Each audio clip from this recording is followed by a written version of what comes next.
I'm joined now by Jan Pospisil. He's an associate professor of peace and conflict resolution at Coventry University and a Sudan affairs analyst. Jan, thanks very much indeed for joining us. You know, this has really dragged on to the frustration of the international community, but of course, particularly those countries that border with Sudan and the concerns that what's unfolding on the other side of their frontiers.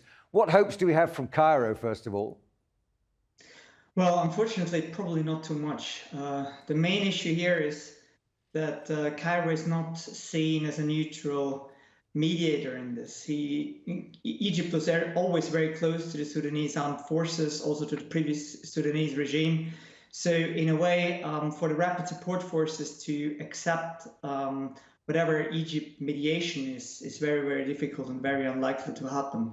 I mean, there have been a considerable number of countries coming to Cairo. We've seen here, like Salva Kiir, the South Sudanese president. South Sudan plays an important role in the IGAD-led mediation, which is kind of a competition to the Egyptian initiative. IGAD has established a so-called quartet of 4 countries, South Sudan, one of them, Djibouti, Kenya, and Ethiopia, the other ones.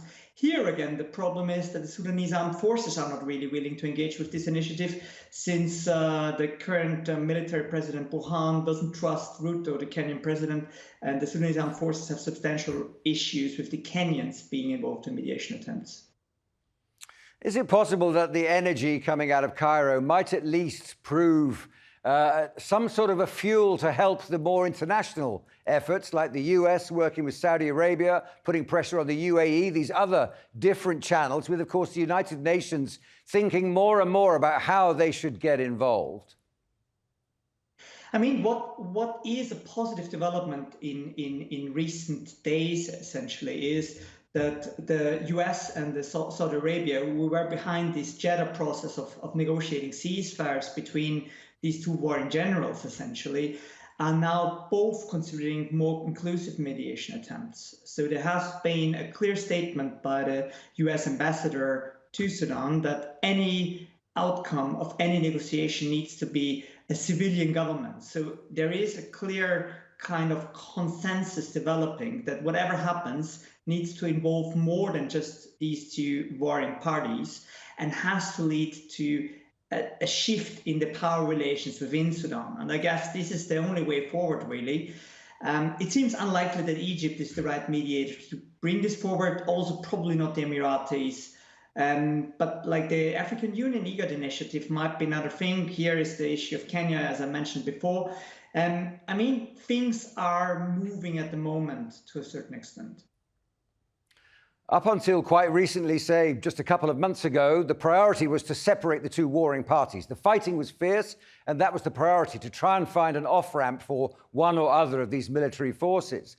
But now, with what's happening in Darfur, particularly in West Darfur, a new priority seems to be emerging, which is protection of civilian lives. And that's something that might have to involve the United Nations earlier than they'd like, perhaps.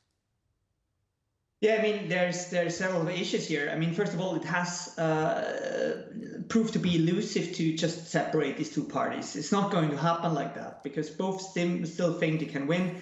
Both have no interest really to negotiate. The situation in Darfur has worsened really until a state of complete chaos right now. What has been proposed are efforts of a regional standby force, which has been fiercely rejected by the Sudanese armed forces. IGAD has proposed to use the East African Standby Force, probably unlikely to happen. Now, of course, the protection of civilians is the first concern. Chad is the country mainly involved here.